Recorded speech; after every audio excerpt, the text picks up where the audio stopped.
எப்போ பார்த்தாலும் இட்லி தோசைக்கு வந்துட்டு சட்னி அரைச்சி போர் அடிச்சிச்சுன்னா, ஸோ எங்கள் வீட்டில் சின்ன வயசுலலாம் இதுதான் ரொம்ப எங்கள் அம்மா அடிக்கடி செய்வாங்க. So piece kurma. ஸோ இது வந்து குயிக்காக ஒரு 10 மினிட்ஸில் செஞ்சு முடிச்சிடலாம். ஸோ வாங்க அதை எப்படி பண்ணுறான்னு பார்க்கலாம். ஸோ குக்கர் எடுத்துக்கோங்க. குக்கரில் வந்து கொஞ்சம் தேங்காய் எண்ணெய் ஊற்றிருக்கேன். ஸோ தேங்காய் எண்ணெய் ஊற்றிட்ட பிறகு கடுகு, சோம்பு, கொஞ்சம் ஸ்பைசஸ்லாம் போட்டுக்கோங்க. பட்டை, லவங்கம் போட்டிருக்கேன். ஸோ அது போட்ட பிறகு வெங்காயம் நீட்டு வாக்கில் வெங்காயம் போட்டுக்கோங்க. வெங்காயம் லைட்டாக வதங்கிட்ட பிறகு நம்ம கருவேப்பிலை சேர்த்துக்கலாம்.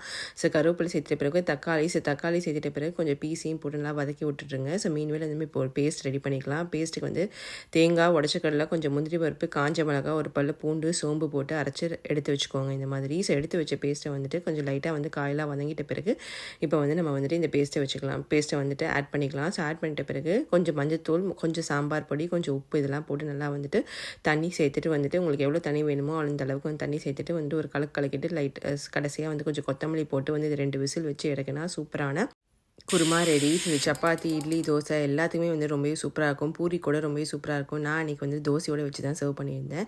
ஸோ இங்கே பீஸ்க்கு பதிலாக நம்ம வந்துட்டு கேரட், பீன்ஸ் இந்த மாதிரி வந்து எல்லா காய்கறி கூட காலிஃப்ளவர் கூட சேர்த்து வந்து இதே மெத்தடில் வந்து செஞ்சு பாருங்கள். அதுவும் ரொம்பவே சூப்பராக இருக்கும். இல்லை காயே இல்லைனா வெறுமே வெங்காயம், தக்காளி இந்த பேஸ்ட்டை அரைச்சி ஊற்றி சூப்பராக வந்து குருமா மாதிரி வெறும் பிளெயின் குருமாவும் செஞ்சு பார்க்கலாம். சூப்பராக இருக்கும். கண்டிப்பாக ட்ரை பண்ணி பார்த்து எப்படின்னு சொல்லுங்கள். பாய்.